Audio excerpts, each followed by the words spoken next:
many times we have incredible potential, but it's just the environment that we were put in when we're not growing to our full potential. So I really want people to believe that they could, whatever they put their mind to, they could succeed at.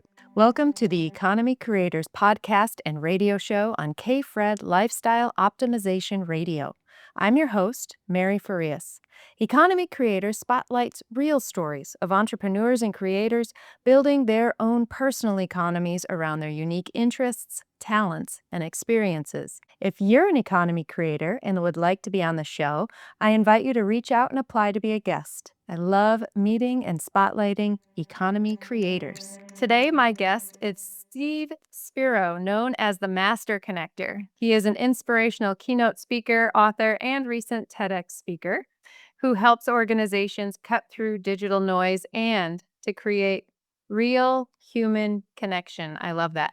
A former shy introvert who became a top sales performer and black belt martial artist, Steve delivers high-impact keynotes that help sales professionals shift from transactional selling to transformational B2H, business to human relationships, where trust, authenticity, and meaningful conversation drive predictable growth.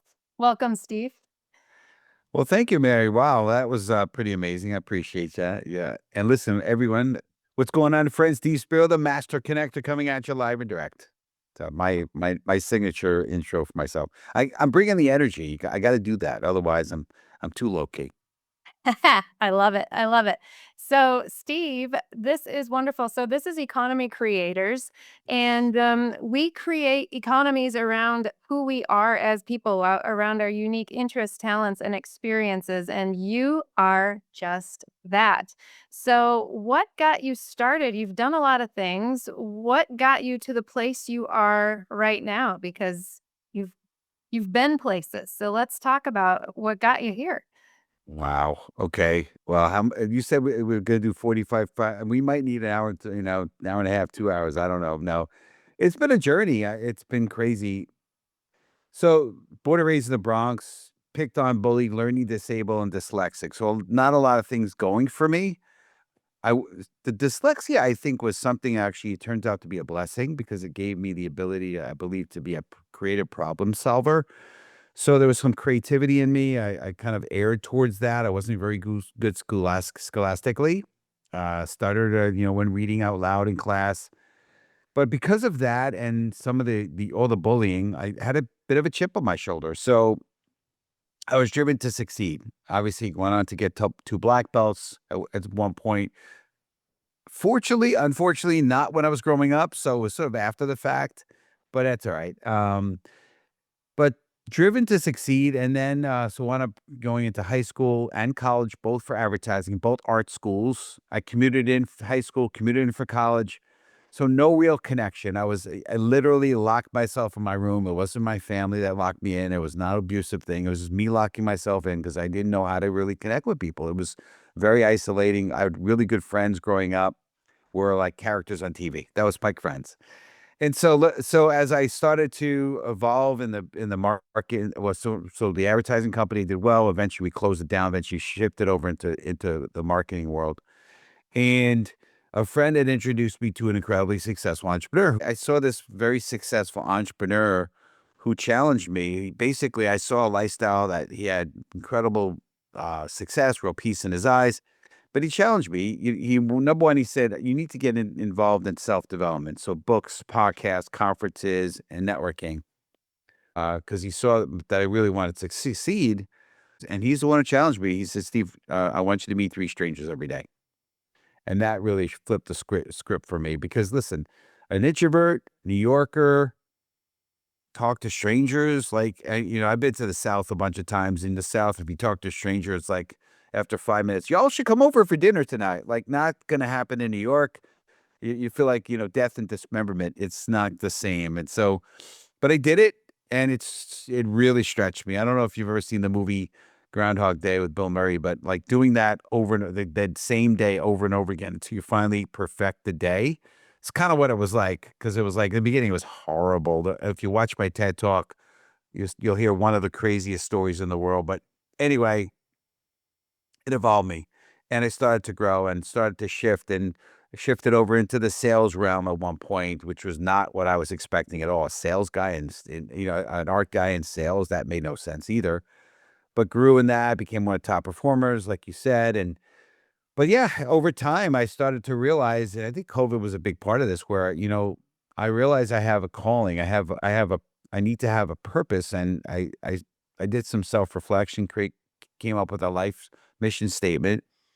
And it turns out that I really wanted to embrace being able to make an impact. I learned it was not about, to me, financial success, and I've done well, but it's about more making an impact in people's lives. And so, as I started amassing this big network, both, on my phone, I think I'm 18 or 20,000 contacts on my phone, and I'm up to 30,000 LinkedIn. And I don't know, LinkedIn, if you're listening, you gotta change the rule. You gotta go beyond 30,000 connections. They cap you. It's terrible. You could have unlimited followers, but you can't do more than 30,000 connections. So I'm at 30,000 connections. But people started asking me to speak, and so that's sort of but it really, I wanted to make a difference. And so my mission today is to be the light, uplift, inspire, and encourage, and really be a blessing and be paid to travel the world and to be that inspiration. So, um, yeah, I don't know if I answered your question, but that's kind of the how everything kind of evolved to where I am today. Yeah, well, that did answer my question, and I think that is a wonderful evolution because what we come to see as economy creators is that we generally run into issues and problems or hardships, and then we learn from them. And we learn what our strengths are from them, right? And I think that what's remarkable about you, Steve, is that you value human connection in this AI world. Can you talk a little bit about that? Because we get stuck behind these screens, don't we? Yeah, it's terrible. And I think the generation that's coming up out of college and the ones that just came up, some of them that were in college and graduating out of COVID, that have it even harder because there was just only the screen.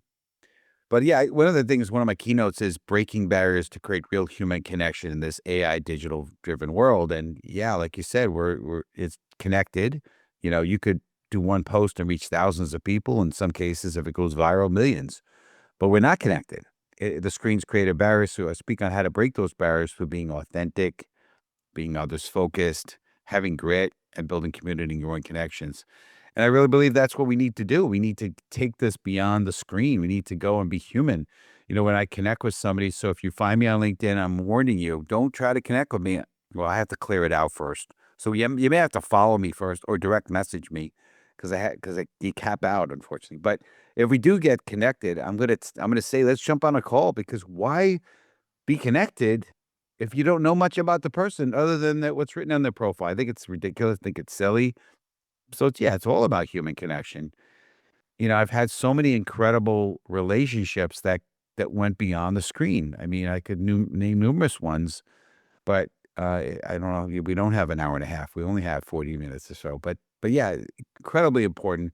Important from a humanistic standpoint, and it's incredibly important from a business perspective, from a leadership perspective, and also from sales, because you got to get beyond the screen, out beyond the pitch. You got to get beyond that to really, listen. The old-fashioned phrases, yes, I know we're in a new era today, but they still truth still's truth, right? You could just say, "I don't believe in gravity," and jump off the 10-story building. You're gonna still go splat. You could say, "I don't believe in gravity," but it's still truth, right? It's still a principle.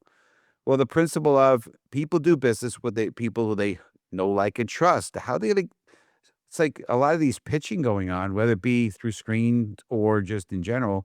It's like, okay, in other words, you wanna just come up to me and get married to me without, like, we're not even gonna go on a date, right? Like, come on, like, what is that? Like, it makes no sense. So, anyway. Yeah. No, like, that's a great analogy because it's really it's really kind of what it is, and that's the bulk of a lot of, direct messaging right now is, Yeah, "Hey, buy my stuff," or, "Hey, yeah. do this for me," right? And I think what you're saying is that when your mentor said, meet three strangers every day. What did that do for you? Did that become make three new friends every day? What did that do for you? Initially, it was very task oriented, martial arts background, you know, in the martial arts, it's yes, sensei. In the military, it's yes, sir, no excuses, sir. It's like, yeah, I just was doing what I was told. So it's very mechanical. But eventually, over time, it became making new friends. And that's exactly, I mean, it just happened today. I was in the sauna at the gym. I told you I was coming from the gym. And there was a young man next to me. We were fully clothed, and I made a new friend. We exchanged contact information. That's what new friends mean to me. It doesn't mean, I just said hello, I got his name, he got mine. We exchanged, our contact information. But yeah, I wasn't pitching him. Like, I know more about him than I think he knows about me. Now he asked me what I do, and I'm going to tell him. I'm going to keep it really short. It's not like I'm trying to avoid the question or, divert or whatever. No, I want to focus, right? Again, classic principles. We're straight from Dale Carnegie, How to Win Friends and Influence People. What's the person's most favorite topic in the entire world is themselves. What's the most important word in the human language to that person? Their name. So you just use these principles. That's true. And people start to like you. And again, if there's going to be business done, they'll want to do it with you because they know, like, and trust you. And they're not going to trust you because you yap away. And that's why my TEDx talk, which is how introverts can outconnect the rest. We have an advantage as introverts because we don't talk a lot. We listen. We learn how to ask good questions. Yeah. I'd like to step away from the interview for just a minute. What Steve is talking about is so important. And he brings in his martial arts background, which he tells us has helped him develop those skills necessary and the discipline necessary for him to be task oriented, for him to apply the principles that his mentor has given him. The foundation of the economy creators framework is understanding how to lead yourself. And that really comes down to owning your mind. And this is what Steve is talking about. This phase of leading yourself is dedicated to the clarity, the discipline, and stability that's required to govern your own thinking and your decision making. Of course, you do not construct a skyscraper without first pouring the concrete. And Steve is talking about pouring the concrete, creating those habits, those disciplinary actions that we need so we can effectively lead ourselves. If Steve didn't lead himself in this way, I imagine he wouldn't have the number of followers that he has. He wouldn't have an engaged audience when he goes out and speaks. The idea behind leading others when we get to that part of our economy is first setting that foundation of leading ourselves. And that is what's so important. So I really want you to think about that and challenge yourself. In which ways can I begin leading myself more effectively? Where can I improve my discipline? Where can I begin owning my mind?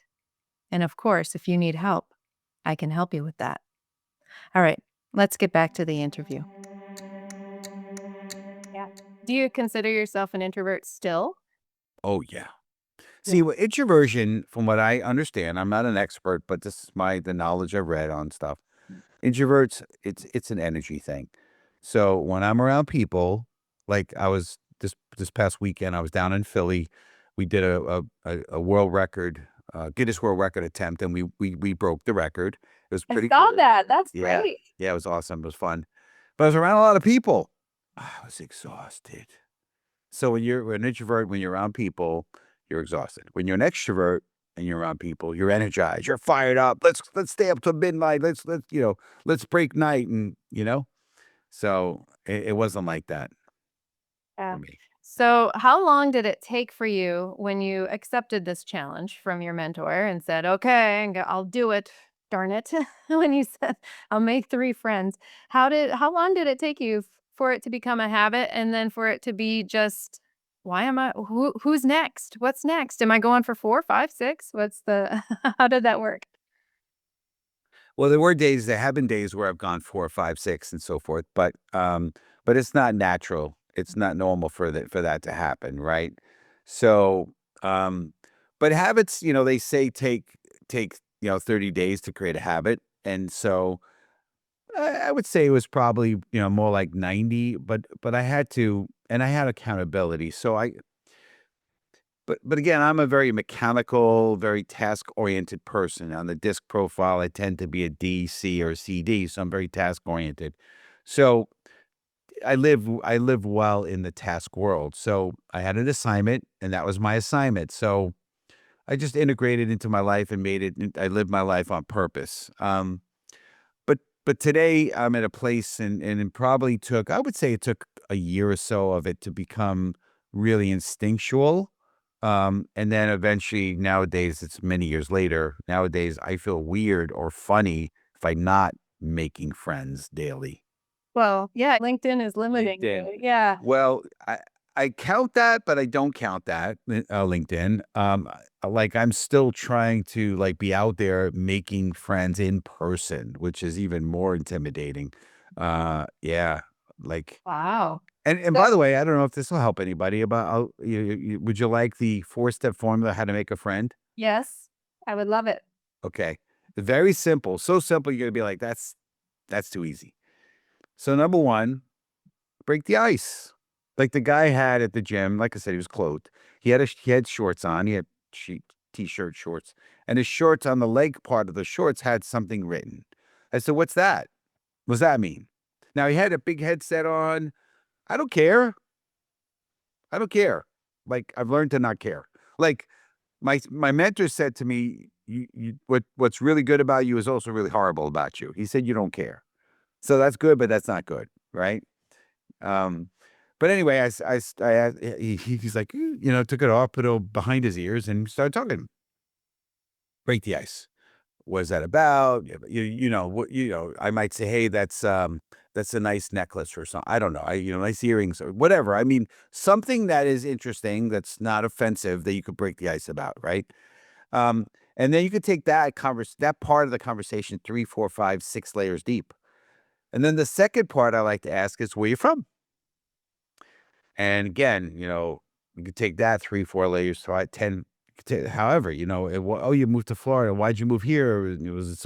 Was it, because of a girl or a guy, whatever, whatever, and that can go, oh, yeah, yeah, so that could go so deep, and again, you're learning. And of course, I'm not just asking you. It's not like an interrogation. I'm throwing in a little bit on myself, right? But so where you from? And then the third one is, what do you do? Now I know that's one of those controversial ones. I didn't say, what do you do for work? I said, what do you do? And they could say, I ski, I like to snowboard, I go, I don't know, I hike. Doesn't mean I'm saying, what do you do for work? But many times people tell me what they do for work, and that's okay. And again, that could go 3, 4, 5, 6, 8 layers. So by the time this conversation's done, it's probably 10, 15 minutes long. I've already made a little friendship. And then the last thing I say is, hey, man, we should stay in touch. And inevitably, unless the body language isn't there, which, by the way, it's not going to go that far if it isn't. If you get that feeling like the person's trying to pull away, I'm not going to say it, but if you get that feeling, like, and I most of the time do, because again, I'm not weird. I'm just being a good human, right? And they say, "Sure, yeah," and I take out my phone. This is the magic move, by the way. I take out my phone, and they say, "Let me give you my number. What's yours?" I And like I it. take my phone out, and I dial the number, and I call them. And the sauna was hard because we don't have service, but, I call them typically, make sure the phone number went over to theirs, and then I add their name and have them, and then I text them right away, right after. And Well, that's it. That's a new friend. yeah, that sounds easy enough, right? I mean, we did that probably when we were in college. We did that when we were, like, not in my case, but most people, the average person, the people that are normal around people. Um, we probably did that back in the day. If you had if you were younger and you had a cell phone when you were like 14 or 12 or whatever, you probably did that. Um, but it's normal. It's just we make it weirder than it is. Because we just think it's weird. It's just our own internal hangups. Yeah. Yeah. Well, you know what I find is that people generally are okay talking to one another, generally. Yeah. But when something like a sale or something like a book or something like I want, I would like my product to get out into the marketplace somehow. And for some reason, that's in the back of their minds. Yeah. And then they just don't know how to make a friend all of a sudden. Have you noticed that? I have noticed it, and I think it's crazy. And so, you know, like for example, when I am in networking, there's still people that start with, like you if you're on a Zoom call with them, or like I'll go on these virtual Zoom networking calls, and so the first thing people ask you is, "So what do you do?" And I say, "Can we skip the what do you do dance and go and can we instead tell each other our stories? I'd love to hear your story." And it breaks the barriers and has people so indirectly, I'm kinda helping hopefully help them a little bit in a nice way. When I get pitched through LinkedIn, I have a message I've pre-crafted, something to the effect of, um, "So I appreciate the aggressive approach, but I like to do business with people I know, like, and trust, and I'm not looking to necessarily do anything, but I'd be happy to jump on a call just to get to know you, not to hear your pitch, but to get to know you. If you'd like to do that, let me know." So I'm kinda basically saying, slap, slap, slap, stop pitching, pitch slapping, um, and it's instead, let's be human. So Mhm. anyway. I think that's marvelous. And one of the things that I think is interesting about you too is it's interesting in the sense that it's an anomaly nowadays because there is so much online stuff and people are seeking online notoriety, online everything. Clearly, you have that with 30,000 for connections on LinkedIn. But what you're aiming to do is actually speak in front of human beings on a stage. And so tell me a little bit about why that's so compelling for you and why you feel drawn to the stage where people have that experience with you inside the room. Well, I think I did, yeah, I did. I told you that my mission is to be the light, right? So, you could put a light and put a like a like a bowl over the light, and it's gonna not really shine. It might even put the light out. And my goal is to be that beacon of light. So if you can shine your light to a larger group of people, right? By the way, if you're in a dark room and you have one candle, it illuminates the room. Now, it may not necessarily make it super bright, but it illuminates the room. So I believe darkness, the light changes darkness, right? So my role, my mission is to be that light. So I want to touch as many lives as possible. I was at that event yesterday, and yeah, I mean, I got emotional on stage. I don't know if a lot of speakers do. Like, I didn't exactly start bawling, but I held it back because there was a part where I felt like I was really connecting with the audience, and I felt like I was making impact. And had a lot of people come over to me, and that's so fulfilling when they say, "You touched me, you impacted me, I related to what you're saying. Thank you so much. You inspire me because now I believe I could be someone who could talk on stage." Like, that to me means the world. Now you could do that on a one-on-one level, and I love speaking to people more one-on-one because I think there's incredible value to that. Way better than just DMing them, right? But you could touch more lives from stage. Yeah. I think that's great. Well, and you can go all over the country, all over the world if you want to. You can travel. Well, I mean, one of my major passions is to travel, huge passion. So, and my passion and my mission is to be paid to speak. So, if I could combine the two, awesome. Yeah. Absolutely. Well, what is as the light? I think that's wonderful. That's also in my self-image script. So as the beacon of light, what do you want to share with people? What is the biggest message that you want people to know when they hear you speak? Yeah, I mean, there's a lot of things. I mean, obviously, I'm talking about the power of human connection, but the light message that I really believe that I like to convey, whether it be through words or just through deeds, through just sort of the subliminal message, is if I could do this, you could do it. You know, you have the seeds of everyone. I believe has the seeds of greatness within them. I really do believe that, right?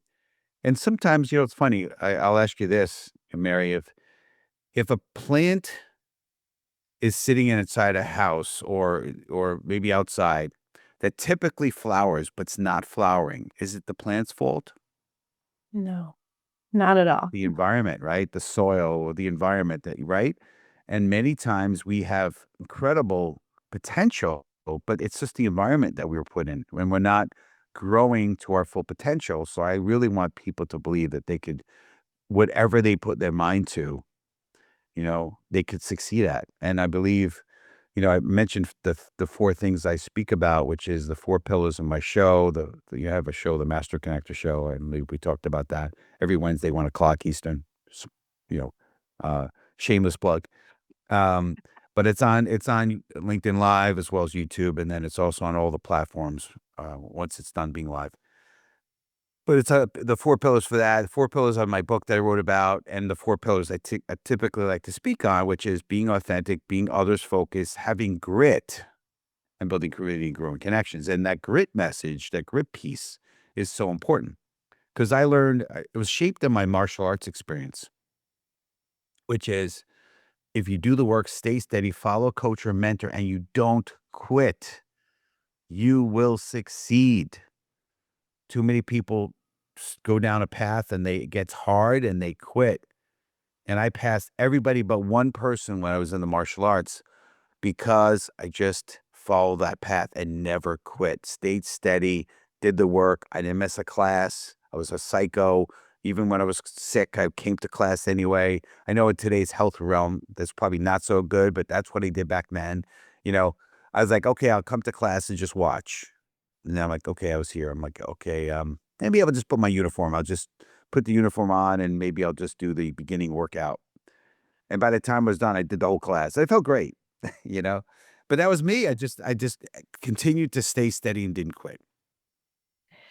The grit, was that something that martial arts pulled out of you, or did you have that before? I think again, we talked about everyone has a seed of greatness in them. I think there was some of that in me, but I think it really got the iron was forged, if you will, during the martial arts, for Mhm. sure. Yeah.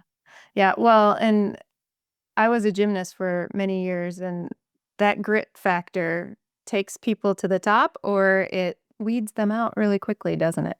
It does, for Yeah. sure. So many people came to our class and they didn't make black belt. Why? Because was it a bad school? No, they just quit.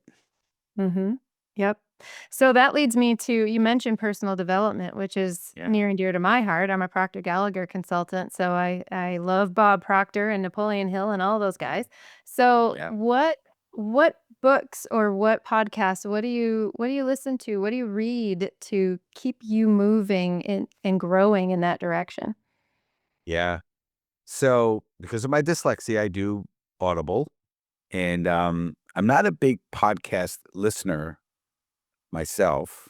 I do have a podcast, but the book I'm reading right now or listening to right now on Audible is one of the Grant Cardone ones. Um, and this first time, be honest with you, that I'm listening to Grant Cardone. He's fired up. It's Be Obsessed or Be Average. And it's really firing me up. But throughout time, How to Win Friends and Influence People, Think and Grow Rich by Napoleon Hill, Master Key to Riches, How I Raised Myself from Failure to Success in Selling by Frank Betcher. I mean, the Magic of Thinking Big by Dr. David Schwartz. I mean, Oh boy, Slight Edge by Darren Hart. No, it's not Darren Hardy. I forget who does Slight Edge. Olson, I think. And then The Compound Effect by Darren Hardy is another great book as well. So those are some great books from that I've listened to over the years. Back in the day, I was reading, but it was hard. It took me forever, Mhm. It's wonderful that we have so many different ways media to consume this great information, isn't it? People learn in different ways. no doubt, for sure. Yep. Yeah, that's so good. One of the things that I would love to ask you about is your book. So you mentioned you're a published author. I'm Yeah. an author and a publisher too, and so I would love for you to tell us a little bit about your book. So the Tao of a Master Connector, the way an introvert became a master connector. So you see, that's the black belt there, right? Referencing the black belt. But so interestingly enough, in the martial arts that I trained in, it was a Japanese based karate, Gojuru karate, and also a Japanese based jujitsu. The Japanese word do, was the way or the path. And it was that meant a lot to me, right? Karate do, Bushido, even Taekwondo, even that's Korean, but do is way. And so I wanted to somehow to tie back to my martial arts because the way is so important. So I wanted to name it the do of a master connector, but people would have read it and be like, the do of a master connector. I don't get it. But the Tao of Jeet Do and the Tao of Pu, and there's a lot of Tao books that are out there. And so I figured, and Tao means also way. Tao, Tao is pronounced Tao. So I went with Tao instead, just because it was a little bit more, but the same idea. But it's based off of, it's parables and stories of a shy kick from the Bronx who was bullied and dyslexic and learning disabled that went on to becoming a master connector. And so it's stories. It's short. They're short. It's broken out into pillars. The pillars I spoke about before, not to be redundant. And I think it's great. I think I want 8 or 9 contributing writers in there. They help with some of the beginning of the book, the forwards of some of the sections, and I think it's really, really good. And it's a quick read. Most people find it to be a good coffee table book or like a bathroom book, if you will, because you can kind of open up a section and then it's just a short little section and it's not like you have to read it in sequential order to get the story through. It's just little short stories and in the martial arts I heard a lot of parables and I read also and learned some parables as well. I used one of those parables in my talk when we were in Philly this past weekend. So yeah. Yeah. The master connector piece is very interesting because you not only reach out and meet these people yourself, but you also connect them with other people that you meet. And there are many people who consider themselves connectors, but don't always follow through on everything. And so the idea behind I know you're a master connector because I've been around you a little bit. And so it's such a great thing to live up to.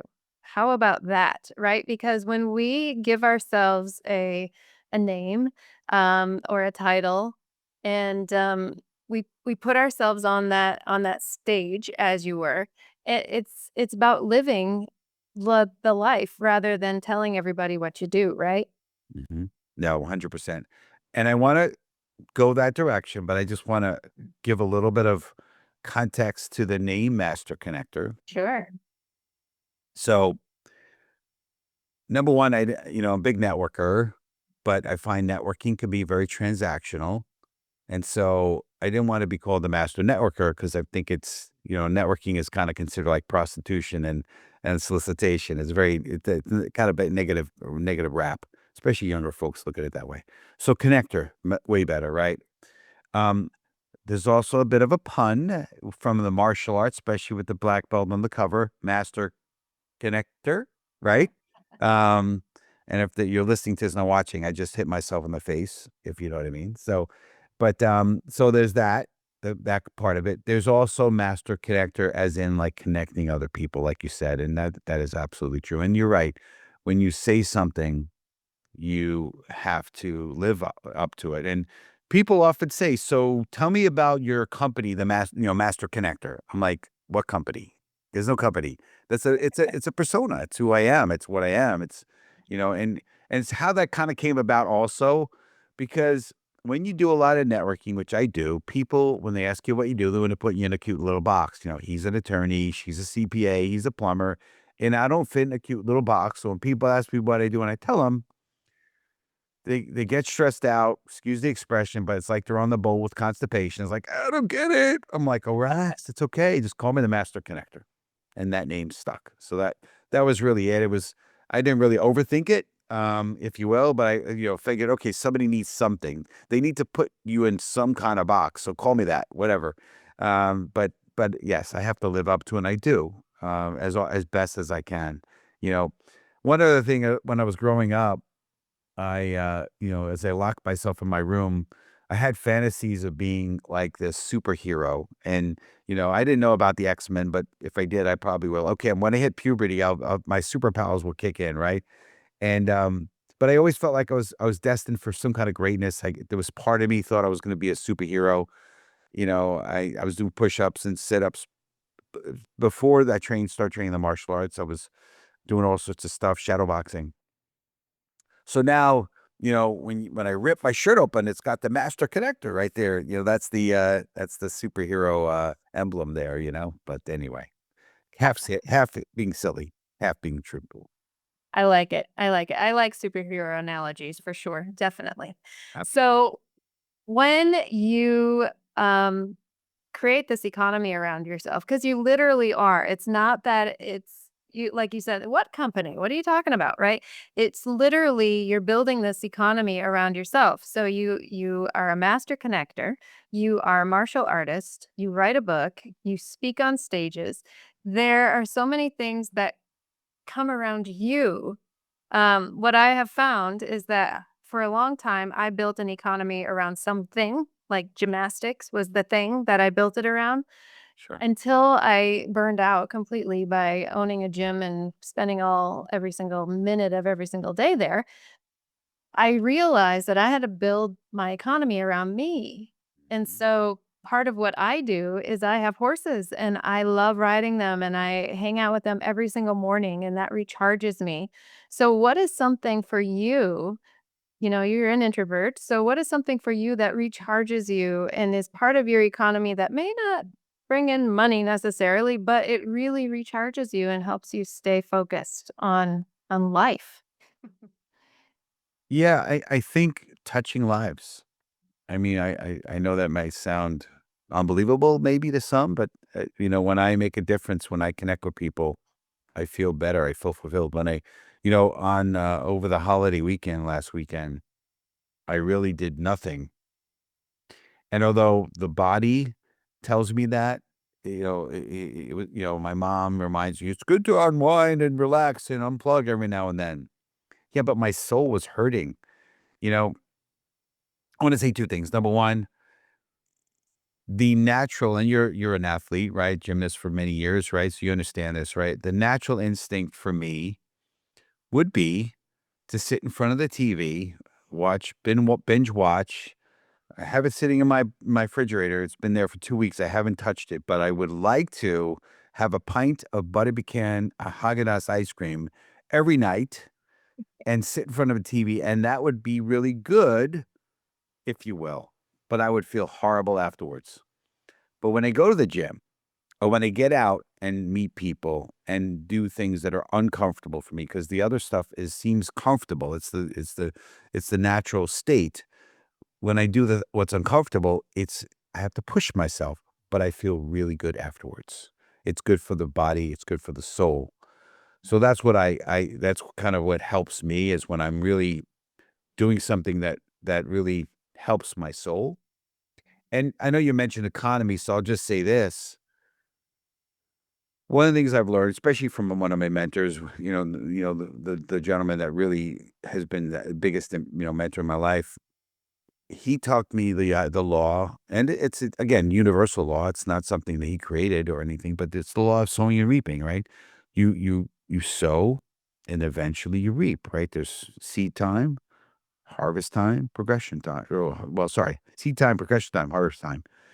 And so what I've learned is I'm going to sow and sow and sow. I'm going to pour seed in. And I've learned to do that regularly. And I've had the best financial years of my entire life over the last 3, 4 years because I've sowed good seed. And what I've also learned is this: many people sow good seed and then they wait and wait for the harvest. And that's fine, but you get the roller coaster.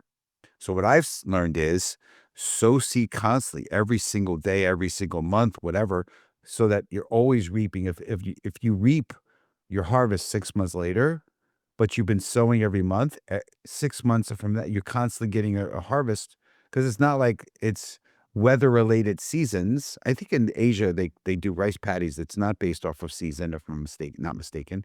So, but here in America, typically it's seasonally based on weather, so you can continue to sow, and so you continue to reap. Yeah, I love that. That is so true because so many times we put all our effort into one thing and then we sit and twiddle our thumbs until it shows up and shows the harvest, right? But you're right. When you just using your example of going out and making, I'm going to say it, 3 friends every day. When you make 3 friends every single day, that is sowing. That's Yes, it. it is. Yes, it Yeah. is. Yeah, Yeah. and the way that you couched it with those 4 ideas of, instead of just saying, "What do you do?" and making it transactional, the way that you do that is you make it a conversation and you make it light and you make it easy to talk Mm, to you yeah. and easy to remember you, and, I love that way. So, with that, with those 4 little pieces, there are a lot of people listening who are still reluctant to go out there and meet 3 strangers. So what would you say to them just to get them started? Meet 1, don't try to meet 3, you know? Um, but well, first of all, what you said before, like, flip the switch, go make friends. We always made friends that, I mean, granted, maybe not as much as, I didn't do a lot when I was a kid, but I did make some friends.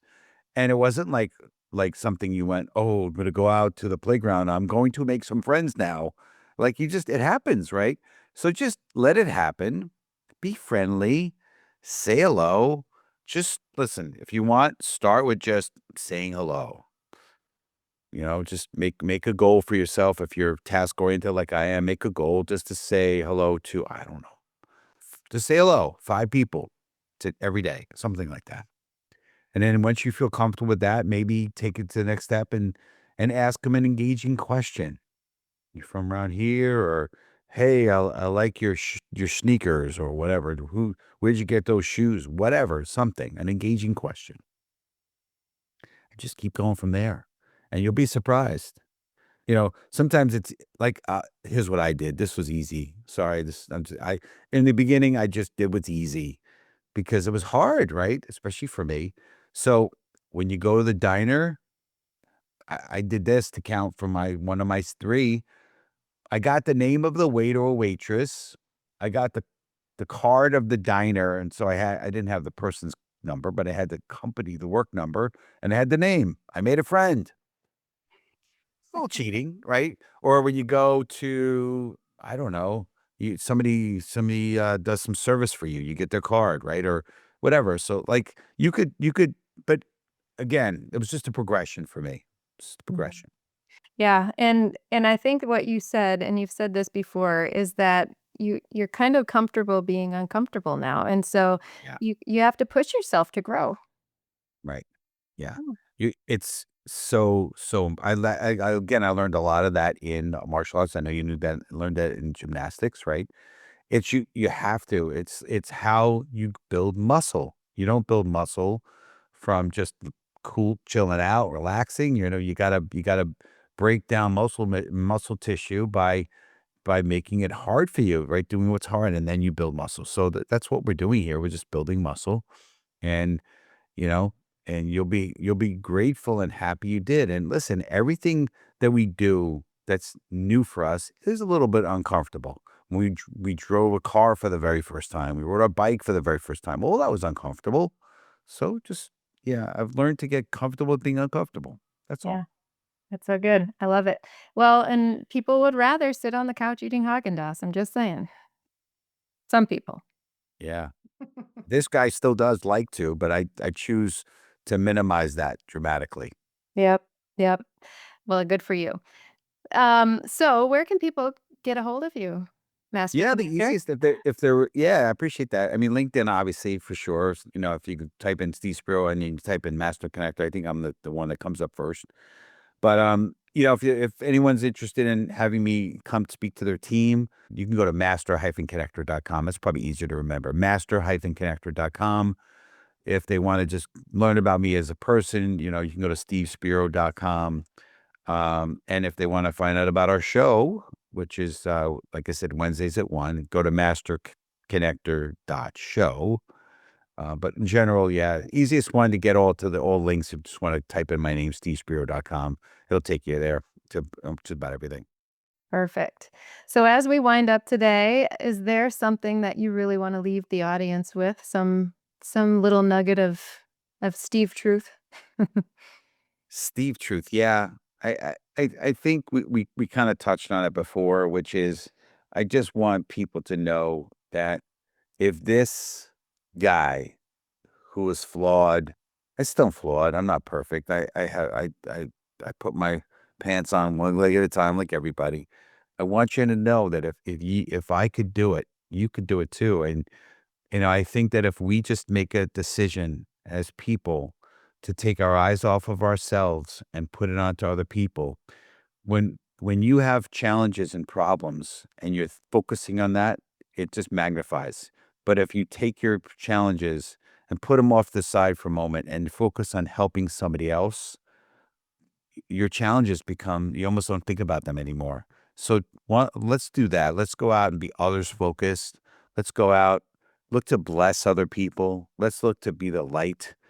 Because I believe that if everybody's looking to be the light, it will illuminate this entire world. Because it's a world that's dark right now, but we need light, and I think all of us can really start to shine our light, and forget the naysayers and the negativity. Listen, light always wins when there's a dark room, when light comes in, it wins. So period. So let's be the light. I love it. I love it, I love it. Thank you so much, Steve. I really enjoyed this conversation, and, Same here. thank you.